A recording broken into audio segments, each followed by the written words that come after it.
সুপ্রভাত, নমস্কার, আদাব এবং সবাইকে আন্তরিক শুভেচ্ছা জানাই। কেমন আছেন সবাই? আশা করি ভালো আছেন। আমরাও আপনাদের আশীর্বাদ, দোয়া এবং ভালোবাসা অনেকটাই ভালো। তো এখন সকাল 6টা বাজে। তা আমি আজকে নিথুরি নিয়ে প্রাইভেটে যাবো, ওর বাবা যাইতে পারবো না।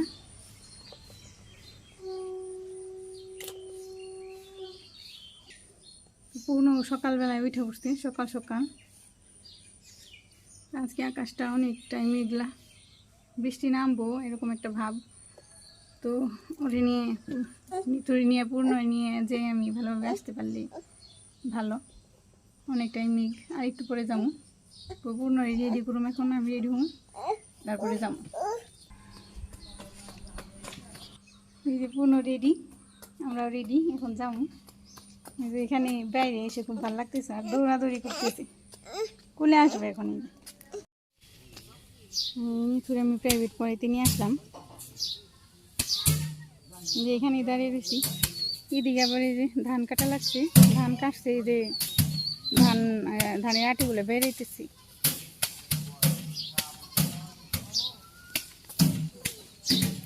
আমাদের গ্রামাঞ্চলে ধান কাটা প্রায় শেষ। এইদিকে আবার ওই যে আশেপাশে অনেক জমি চাষ করে, এগুলো একটু হয়তো বা নামি, সেই জন্য পরে আর কি কাটছে। আজকে আকাশের ভাবটা বেশি ভালো না, আকাশটা মেঘলা মেঘলা, একটা বৃষ্টি ফুটা পড়তেছে। বৃষ্টি আসতেও পারে, বলা যায় না কিছু, আকাশটাও মেঘলা একদম। আমি নিতুরি নিয়ে যাব, পড়া শেষ হইলেই নিতুরি নিয়ে বাসায় চলে যাব। পূর্ণ বাবা ধানের আটি বেরানো দেখতেছি, ও এগুলো তো কখনো দেখেনি, সেই জন্য দেখতেছে যে কি করি। জবাব হয়ে দেখতেছি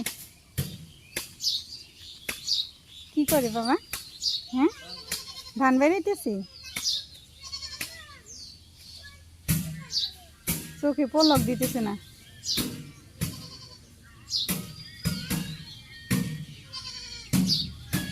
বাবা কি দেখো? হ্যাঁ,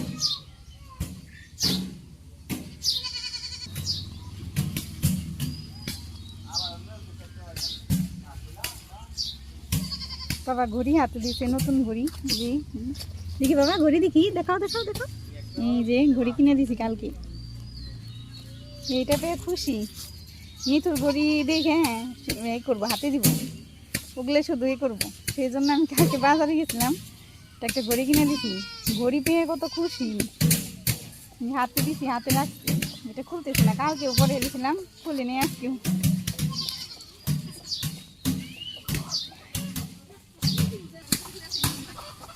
আকাশের যে ভাব, যাদের পরে ধান কাটা লাগছে তাদের অনেক কষ্ট হয়ে যাব। বৃষ্টিতে দৌড়ে গেলে অনেক কষ্ট, আর খরার সময় যদি ধান কাটা হয়ে যায় অনেকটাই আসান, অনেকটাই আর কি আরামে ধান ঘরে তোলা যায়। যে আকাশের ভাবটা খুবই একবারে খারাপ, ফোটা ফুটতেছি। যাই হোক, যাদের ধান কাটা পরে তাদের জানি ভগবান ভালোভাবে ধানগুলো ঘরে নিতে দেয়, এইটুকুই ঠাকুরের কাছে কামনা। তো বাসায় যে কথা বলবো, তো এই যে যাইতেছি বাসায়, তো এই যে যাইবো না, ঘুরা ঘুরে শুধু ওই যে ধান বেড়াইতেছি, ধানের আটি এগুলাই দেখতেছি।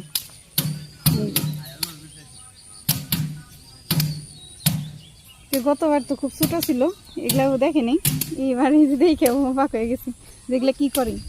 কি বাবা কি করি এগুলা? চলো বাসায় যাই, যে চলো।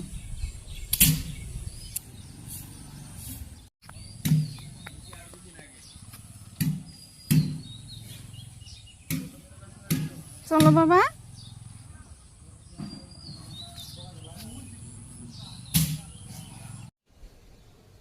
নিথুরি নিয়ে প্রাইভেট থেকে অনেকটা সময় হলো এসে পড়ছি বাসায়।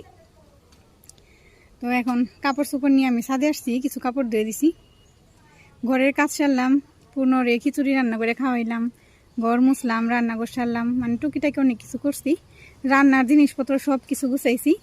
তো এখন কাপড় দিতে আইছি, এই যে আকাশের অবস্থা দেখেন কি, এই যে বৃষ্টি নামবো, ভাবলাম যে কাপড় দিয়ে আমি একটু রান্নার ব্যবস্থা করি, ছাদে যে রান্নার সব কিছু গুছিয়ে রেখে আসি, তারপরে রান্না করুন। তা সম্ভব নাই যে বৃষ্টি পড়তেছে, এই যে বৃষ্টি পড়তেছে। এই যে গাছের পেঁপে পাকছে, আরো একটা পেড়ে নিয়ে যাই নিচে। এই যে গাছের পেঁপে অনেক মিষ্টি। মুষলধারে বৃষ্টি পড়তেছে, একদম একতলা বৃষ্টি।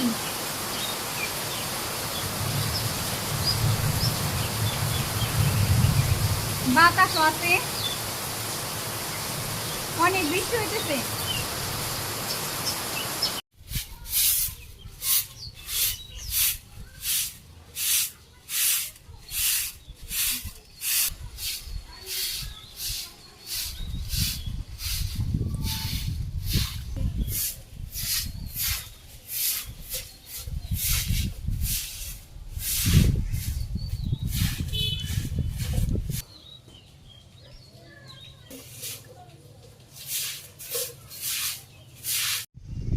বৃষ্টি হইলো, ভাবলাম যে হয়তো বা বৃষ্টি থামবো না, তা বৃষ্টি থামছে।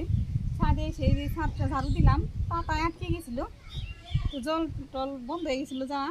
তো আর করে জলটা পরিষ্কার করে দিয়ে ধুয়ে আমি আবার সব কিছু নিয়ে আসছি। সবজি কাটি রান্না করবো। আজকে রান্না করবো যে পুঁই শাক, কোনোর বাবা পুঁই শাক নিয়ে আসছে কালকে রাতে।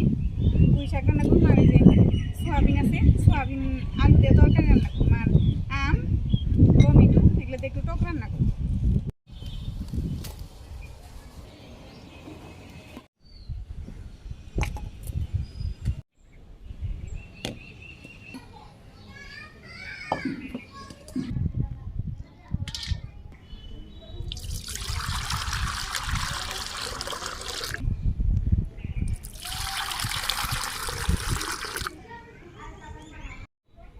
প্রথমে আমি আলু কেটে নিব, যে সোয়াবিন দিয়ে রান্না করুম আলু দিয়ে।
আমগুলো ঘরে থেকে ভিতরে লাল হয়েছে, পাকা পাকা হয়ে গেছে, তো কাটতে একটু অসুবিধা হয়, আঠি করতে সারাইতে কষ্ট হয়ে যায়।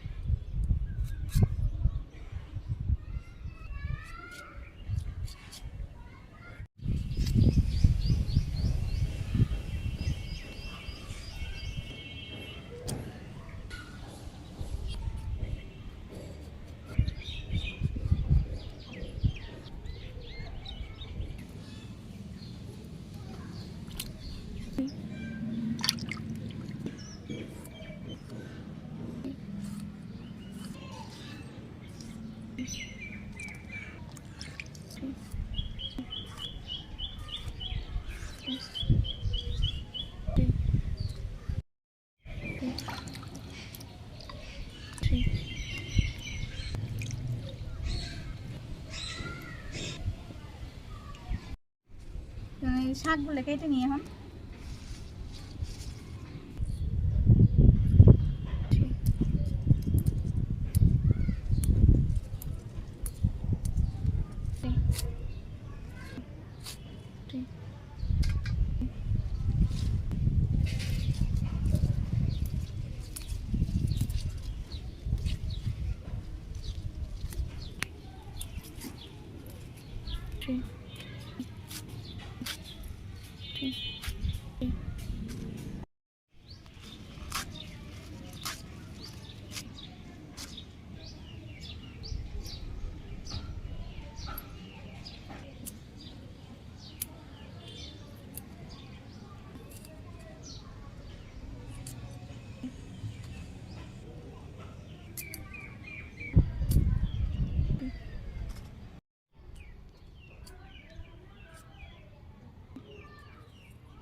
শাকগুলো অনেক ভালো নরম, এখনো শাল হয়নি, কিন্তু এই যে এই গোড়ার দিকে এই দিকে আমি একটু একটা ফাড়া দেখতেছি, কারণ এটা এই পাশটা একটু বেশি মোটা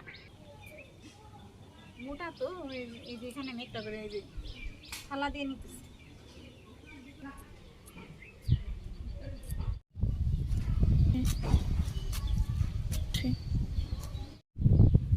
এই যে আমার শাকগুলো বাছা হয়ে গেল, সুন্দর করে পরিষ্কার করে জল দিয়ে ধুয়ে নিব। এখানে যে পেঁয়াজ তুলে নিব, রসুন তুলে নিব, আর কাঁচামরিচ তুলে নিব।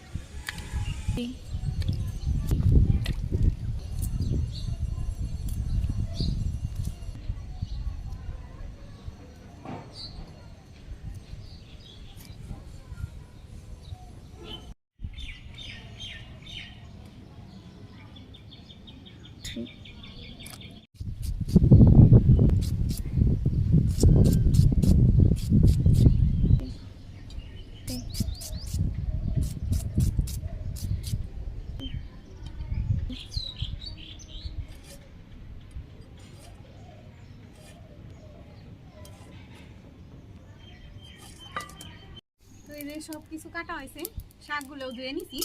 এখানে আমি জিরে, এই যে তেজপাতা আর একটা শুকনো লঙ্কা খোলায় উঠতেছি। এই যে এই মশলা উষা হয়ে গেছে, কাটা পুটাই রেখে দিই।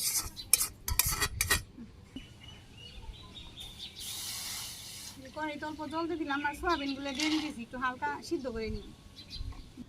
তো সোয়াবিনে একটু হালকা লবণ দিলাম, আর এই যে হালকা একটু হলুদের গুঁড়ি।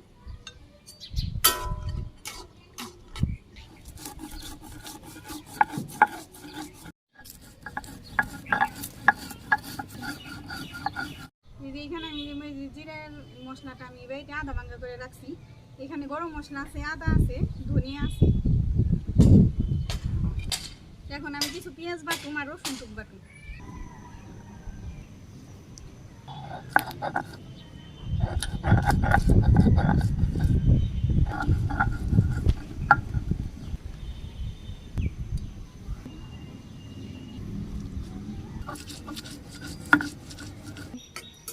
এদিকে সোয়াবিন হয়ে গেছে, নামিয়ে নিব।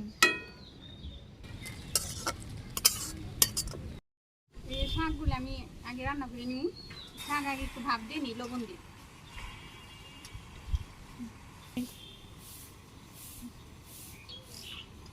হালকা একটু জল দিয়ে দিলাম।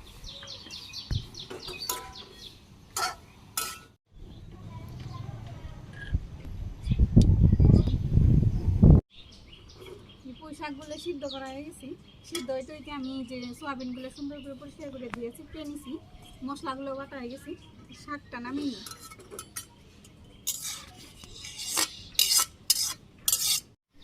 এই যে করে বসে দিয়েছিলাম, গরম হয়ে গেছে। এইদিকে শাকও আমি সুন্দর করে ঝরিয়ে নিছি, তেল দিয়ে দিলাম, হালকা একটু জিরে ফোড়ন দিয়ে দিলাম। শাকে ফোড়ন না দিলেও চলে, তারপরেও আমি একটু দিই। পেঁয়াজ কুচি দিয়ে দিচ্ছি, কাঁচামরিচ দিলাম, হালকা ভাজি করে নিই লাল করে। পেঁয়াজ ভাজি করা হয়ে গেছে, শাকগুলো দিয়ে দিই। শাক একদম অল্প হয়ে গেছে, শাকগুলো ভালো ছিল।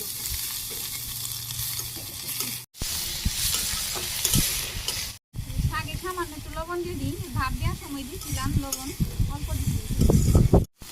শাক রান্না হয়ে গেছে, শাকটা সবুজই রয়েছে, আর বেশি রান্না করলে পরে চিনতে হয়ে যাবে। নামি শাকটা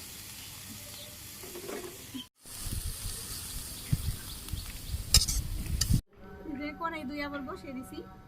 আমি সয়াবিন লবণ আর হলুদ মরিচের গুঁড়া দিয়ে মাখিয়ে তেলে ভাজি করব।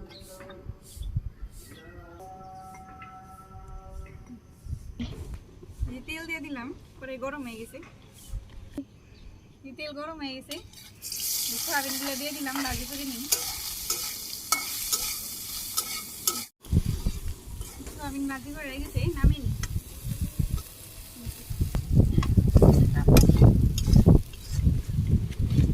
পরে গরম হয়ে গেছে, আবার তেল দিয়ে দিলাম। আজকে বাতাসে রান্না করা কষ্ট হয়ে যাইতেছে, জালি উঠতেছে না বাতাসে। ফোড়নে দিতেছি তেজপাতা, শুকনো লঙ্কা আর এই জিরা ফোড়ন। এই ফোড়নে এসে গেছে, আলু দিয়ে দিতেছি।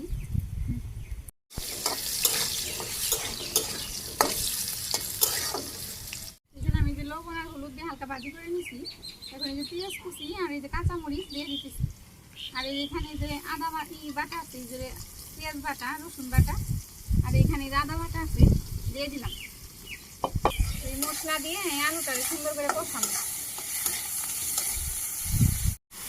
আমি আবার একটু লবণ দিয়ে দিলাম, হলুদের গুঁড়া পরিমাণ মতো, মরিচের গুঁড়া পরিমাণ মতো, আর এই যে ধনিয়া রাখছিলাম এখানে, ধনিয়ার গুঁড়া দিয়ে দিলাম। এই যে আলু কষানো হয়ে গেছে, জল দিয়ে দিতেছি।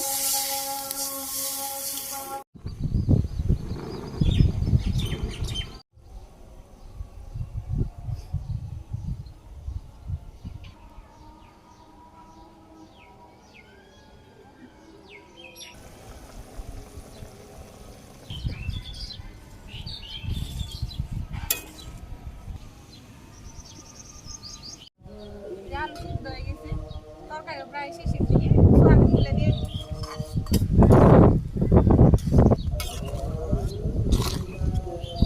তরকারি হয়ে গেছে। গুঁড়া মশলা করে রাখছিলাম তখন, আদা ভাঙ্গা করে, জিরা তেজপাতা আর শুকনো লঙ্কা অল্প একটু দিয়ে দিলাম, আর এই যে গরম মশলার গুঁড়ো দিয়ে দিলাম, সামান্য একটু চিনি দিয়ে দিলাম।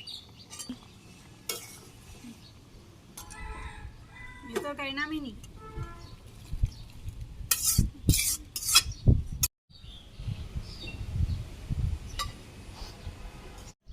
এই যে কড়াই দিয়ে বসিয়ে দিয়েছিলাম, গরম হয়ে গেছে, তেল দিয়ে দিতেছি। ফোড়নে আমি সরিষা দিয়ে দিলাম, সরিষা ফোড়নে এসে গেছে। টমেটো আর এই যে আম দিয়ে দিলাম একসাথে।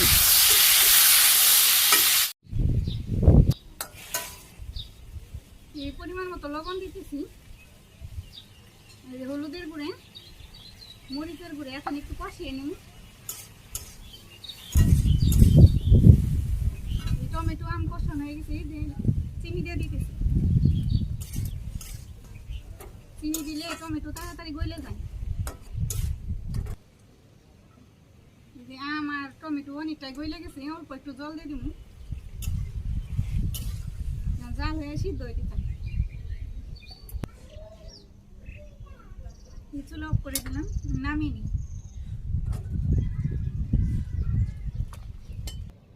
এই যে আমার রান্না শেষ হয়ে গেল। এখানে শাক, পুঁই শাক আর টমেটো আম দিয়ে টক, আর এখানে আলু দিয়ে সয়াবিন দিয়ে একটা ঝোল। তো বাসায় পুনর বাবা আসেনি এখনো, আসতে দেরি হইব, একটা কাজ আটকা পড়ে গেছে। আমি এখানে নিছি শাক, এক সাইডে সয়াবিন আর এক সাইডে টক। আমি খেয়ে দেখি কেমন করলাম রান্না।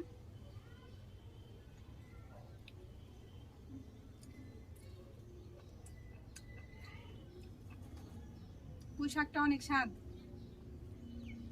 নরম, একদম রান্না করলাম কোনো হইল না, সবুজই রয়েছে। পুঁই শাকটা অনেক ভালো হয়েছে, অনেক স্বাদ হয়েছে। সয়াবিন দিয়ে নিই।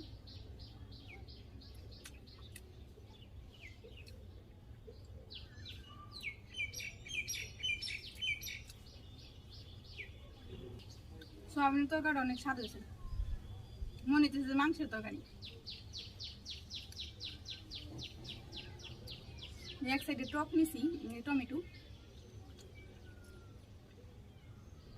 আর এই জাম। টকটা এখনো গরম।